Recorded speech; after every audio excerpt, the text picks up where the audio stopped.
할렐루야 샬롬 인사하십니다. 할렐루야 샬롬 샬롬 샬롬 샬롬 샬롬 샬롬. 하나님 사랑합니다. 여러분 주 안에서 사랑합니다.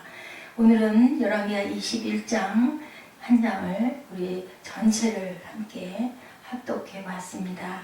우리가 가는 길 쉬운 길은 없습니다. 악을 행하지 말고 정직하게 행해야 하죠. 쉽게 가려 하지 말자라는 제목으로 여러분과 함께 말씀의 은혜를 나눠보도록 하십니다. 열왕기하 21장은 히스기야 사후 그의 아들 므낫세로부터 손자 아몬의 통치에 대해 전해주고 있죠. 이와 관련해 오늘 본문을 두 가지로 크게 나눠볼 수가 있습니다. 첫째 부분 열왕기하 21장 1절에서 18절 므낫세의 통치와 관련된 것, 또 하나는 19절에서 26절 아몬의 통치와 관련된 그런 내용입니다. 대부분의 내용이 므낫세와 관련된 내용이죠. 므낫세에 대해서 한번 저희들 곰곰이 한번 알아봅니다.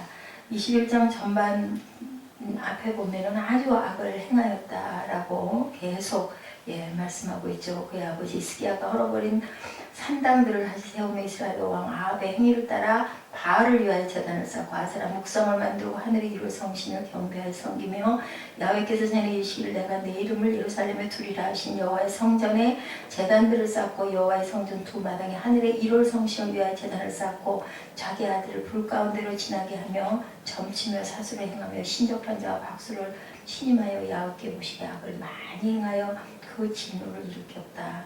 또 자기가 만든 아로색인 아세라 목성을 성전에 세웠더라. 옛적에 야훼께서 이 성전에 대하여 다윗과 그의 아들 솔로몬에게 이르시기를 내가 이스라엘의 모든 지파 중에서 택한 이 성전과 예루살렘에 내 이름을 영원히 두겠다라고 말씀하셨는데, 이렇게 이 명령을 어기면 8절에 나의 종 모세가 명령한 모든 율법을 지켜 행하면 내가 그들의 발로 다시는 그의 조상들에게 준 땅에서 떠나 유리하지 아니하리라 하셨으나 이 백성이 듣지 아니하였고 므낫세의 꾀물 벗고 악을 행한 것이 야훼께서 이스라엘 자손 앞에 멸하신 여러 민족보다 더 심하였더라. 이렇게 아주 악한 일을 최극악에 닳도록 이렇게 한 왕 므낫세입니다. 근데 그가 12살의 왕에 오른 것을 볼 때 그의 아버지 히스기야가 15년 생명을 연장받고 3년쯤 지났을 때 이 아이가 태어났죠. 그러면 하나님이 주신 은혜로 15년을 연장받아서 살면서 아들을 가져서 3년째 되는 해에 태어난 아들이 므낫세입니다.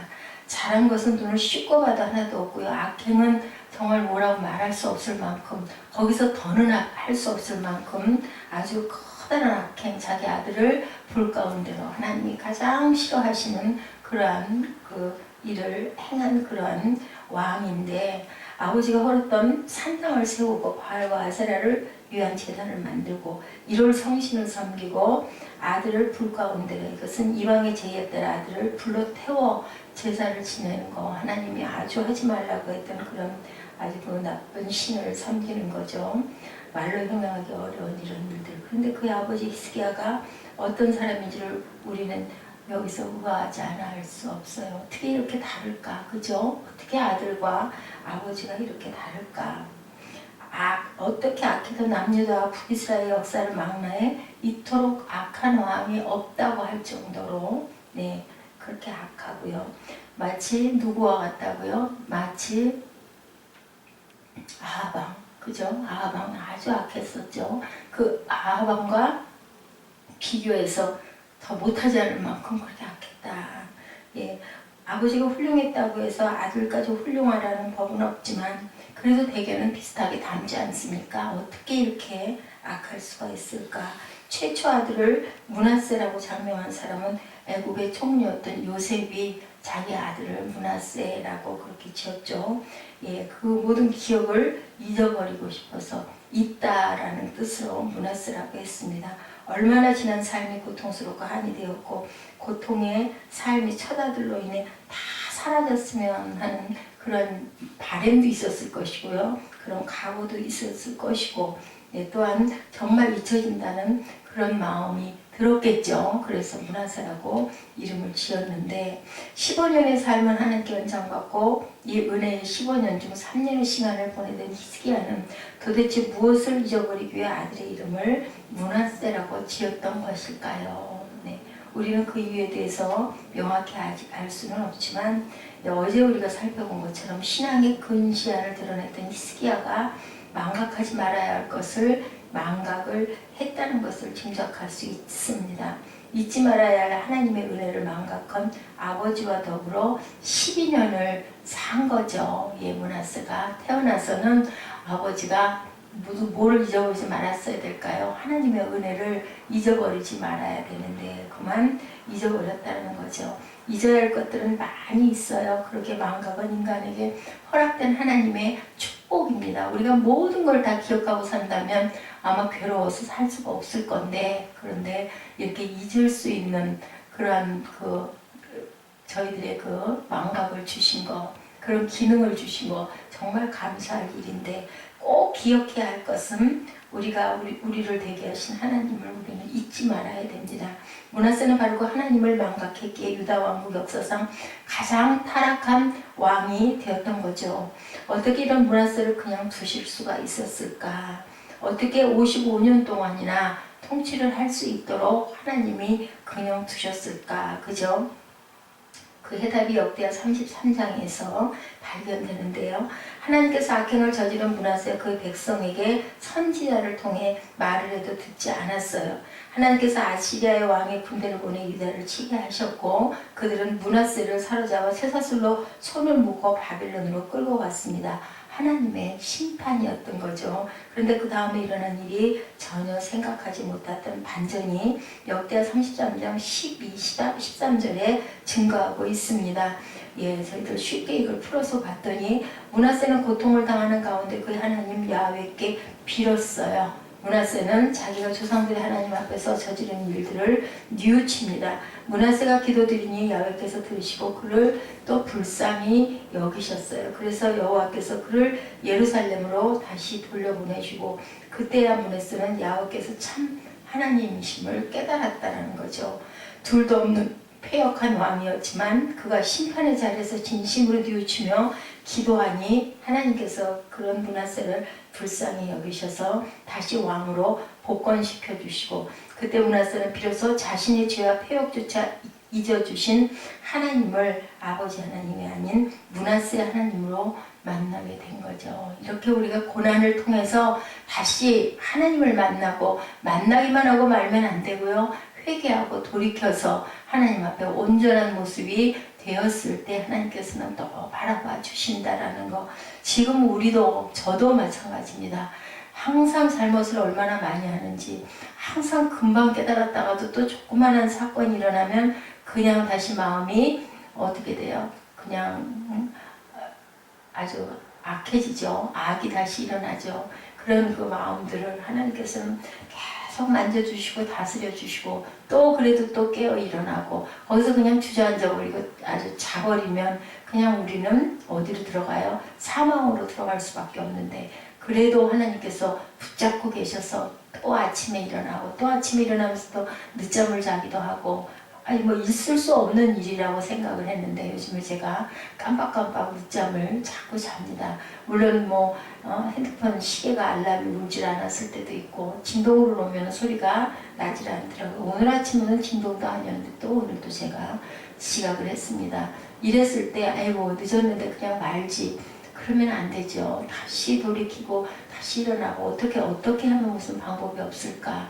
그렇게 또다시 다짐을 하고 다시 일어나고 기도할 줄 아는 시간이 늦으면 또 늦은 대로 아버지 앞에 무릎 꿇을 줄 아는 가장 먼저 무릎을 꿇는 그것을 무너뜨리려고 누가 사단이 아이고 늦었는데 그냥 자면 어때? 난 자는 거 좋지. 이런 마음이 드는 이런 마음조차도 하나님께서는 우리를 붙들어 주신다라는 거죠. 므낫세의 55년 통치의 대부분 하나님과 그 은혜를 망각한 패역과 악행의 길이었지만 그의 끝은 자신의 악행조차 망각하시고 새롭게 세워주신 하나님의 기억한 삶이었다. 하나님을 기억한 삶이었다. 그의 숨이 닿을 그날까지 55년을 통치하게 해주신 하나님입니다. 이런 문하세를 바라보면 우리들 마음이 어떻습니까? 어떻게 그러실 수 있습니까? 라고 순간 하나님께 항의하려다가도 문득 우리 속에 있는 문하세, 아멘. 우리 속에 있는 문하세가 얼마나 많습니까? 그렇지만 하나님 계시니 우리가 다시 또 깨닫고 돌이키고, 저도 뭐 실수를 하면 어떻게 그럴 수가 있어를 아주 많이 하는, 지금도 그런 모습을 가지고 있는 사람입니다. 그런데 제가 그 경험을 당하고 보니 그래, 그럴 수도 있지가 돼야 되죠. 그렇다고 해서 그럴 수가 있지라고 계속 그럴 수가 있지 하면은 안 되겠죠. 정신을 번쩍 차려야 되겠죠. 정신을 차리고, 그죠? 사람이 있으나 없으나 언제 어디서나 어떤 상황이라도 하나님께 예배할 줄 아는 그런 마음, 예배할 줄 아는 그런 첫 번째 행위가 우리가 예배가 돼야 되며, 항상 기억해야 할 것은 하나님을 기억하고, 어떤 일을 당하든지 어떤 시련이 오든지 어떤 유혹이 오든지 항상 하나님 중심으로 하나님 말씀이 내 마음에 살아있도록 무장하고, 우리는 부족한 대로 살아가는 겁니다.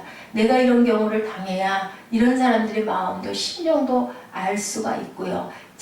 어떻게 지각을 할 수가 있어가 아니라, 그래, 피곤하면 지각할 수 있지, 그게 계속되면 안 되지만 그런 거 가지고 너무 상심하지 말고, 그런 것을 너무 의문을 일으키거나 어떤 그 잣대로 재서 넌 틀렸어, 저래가지고 뭐를 해, 이런 마음을 먹지 않아야 되겠죠. 그럼에도 불구하고 우리를 불쌍히 여겨주신, 오늘 아침도 이 아침도 우리를 바라보고 계신 하나님을 바라보시는 저와 여러분 되시기를 주님의 이름으로 축복합니다. 우리는 망각의 우물에 두레박을 경험히 내려야 되겠죠. 갓돌이 지난 아기가 아장아장 걷고 있었어요. 아기는 이제 걸음마를 배우지라. 걸음마 배우는 아이들은요 정말 정신없어요. 쓰러져도 자빠져도 넘어져도 막 일어나서 어디가 그렇게 급한지 그냥 뭐 곧 쓰러질 듯 넘어질 듯 하면서 비틀비틀 엄마가 붙잡고 가려고 하면 손 막 뿌리치죠. 막 이렇게 뿌리치고 뛰어갑니다. 그저 발이 가는 대로 앞으로만, 물이 있는지 불이 있는지 낭떠러지가 있는지 아이는 아무것도 몰라요. 엄마가 하다 안 되니까 아이의 뒤를 막 따라서 똑같이 아이가 걷는 거랑 아이 바로 뒤에서 막 쫓아갑니다. 앞에 어떤 장애물이 있으면 쫓아가서 치워주고요. 또 돌멩이가 보이면 빨리 가서 치워주고, 웅덩이가 보이면 벌떡 안아서 웅덩이 너머로 이렇게 해서 또 갖다 놓고요. 몇 걸음을 가던 아이가 그만 헛디다 넘어지고 말았습니다. 그런데 엄마는 뒤에서 그냥 바라보고 있어요. 아이가 울죠. 울다 나중에는 또 지가 벌떡 일어납니다. 일어나면서 또 가면 가는 대로 또 쫓아가죠. 하나님의 마음이 이래요. 조금 시간이 지나서 아이는 혼자 이렇게 다시 일어서서 걸어갈 줄 아는 아이가 되죠. 아이는 엄마가 장난을 치는 줄 알고 막 웃습니다. 장애물을 건너주고 또 돌멩이를 치워주고 하면 저하고 노는 줄 알아요. 근데 어머니는 뭐 하세요? 아이의 앞길을 잘 갈 수 있도록 이렇게 장애물들을 걷어주고 있는 겁니다. 그러나 아기는 엄마가 장난을 치는 줄 알고 웃죠. 엄마의 일상적인 모습 속에 하나님의 모습이 담겨있다라는 생각을 저는 해봅니다. 과도기를 지나 구원의 완성을 향해 나가는 우리 삶의 여정을 하나님은 이렇게 늘 지키고 계시다라는 것. 장애물도 치워주고 웅덩이도 빠지지 않도록 건너갈 수 있도록 또 힘을 주시고 건너 놓으시고, 그죠? 그러면서도 또 힘들게 가파른 언덕길을 올라갈 수 있도록 넘어져도 뒤에서 지켜주시고 일어날 수 있는 마음도 주시고 힘을 주신다라는 것. 우리가 평안할 때, 고난을 받을 때, 불순종의 나쁜 길을 갈 때도 마찬가지입니다. 침몰할 것 같은 절망의 순간에도 함께 하신다는 하나님의 약속은 우리를 든든하게 만들어 주시죠. 야훼 그가 내 앞서 행하시며 너와 함께 하사 너를 떠나지 아니하며 버리지 아니하시리니 너는 두려워 말라, 놀라지 말라. 이 아침도 우리에게 야훼께서 내가 너와 함께하니 너는 두려워하지도 말고 놀라지도 말고, 잊어버렸던 그 은혜를 우리가 두레박으로 길어 올리죠. 가는 심령이 하나님으로 채우리라 다짐합니다. 가란 우리의 다짐 위에 성령의 자비하심을 구합니다. 우리가 하나님의 은혜를 망각하지 않도록, 하나님 자체를 망각한 폐역한 문화세로 살지 않도록, 성령 하나님께서 우리를 이끌어 주실 줄 믿습니다. 심판의 자리, 고통의 자리에 이르렀어야 비로소 하나님의 이름을 부르는 어리석은 자가 되지 않도록 하여 주옵소서. 오늘 하루의 일상의 자리에서 하나님을 기억하는 우리 모두가 될 수 있게 해주시옵소서 하고 기도하시는 이 아침 되시기를 주님의 이름으로 축복합니다. 여러분 기도하시겠습니다. 하나님 감사합니다. 므낫세의 일생을 봅니다. 아버지 그렇게 패역하고 그럴 수 없을 만큼 하나님의 싫어하시는 일만 골라서 한 그런 므낫세도 바벨론의 포로로 붙잡혀가 거기서 하나님을 만나고 다시 돌아와 왕이 된 후에 남은 일생을 하나님을 바라보며 하나님을 위하여 열심히 므낫세의 하나님이 되셔서 열심히 살아낸 그 모습, 하나님께서는 죽을 죄도 용서하여 주시고 씻지 못할 죄도 씻어 주시고 우리의 마음밭이 하나님으로 가득 차면 어떠한 죄와 어떠한 잘못도 늘 용서하시고 사랑하신 하나님의 모습을 봅니다. 우리 마음 안에 있는 므낫세를 걷어내게 하여 주옵시고 깊은 아버지 우물, 하나님의 우물에서 성령의 담배를 올리는 저희들이 되게 하여 주옵시고 늘 하나님께서 주님 가라지 않도록 저희의 목을 챙겨주시는 축여주시는 그 하나님의 은혜의 강에 저희들 오늘도 잠겨 살아갈 수 있도록 살아낼 수 있도록 하여 주옵소서. 아버지 저희들 마음 안에는 폐역하고 더러운 악을 예수의 피로 제하여 주옵소서. 감사드리옵고 예수 그리스도의 이름으로 감사하며 기도드렸사옵나이다. 아멘. 하늘에 계신 우리 아버지시여 이름이 거룩히 여김을 받으시오며 나라의 임하옵시며 뜻이 하늘에서 이룬 것 같이 땅에서도 이루어지이다. 오늘 우리에게 일용할 양식을 주옵시고 우리가 우리에게 죄 지은 자를 사하여 준 것 같이 우리의 죄를 사하여 주옵시고 우리를 시험에 들게 하지 마옵시며 다만 악에서 구하옵소서. 나라와 권세와 영광이 아버지께 영원히 있사옵나이다. 아멘. 할렐루야.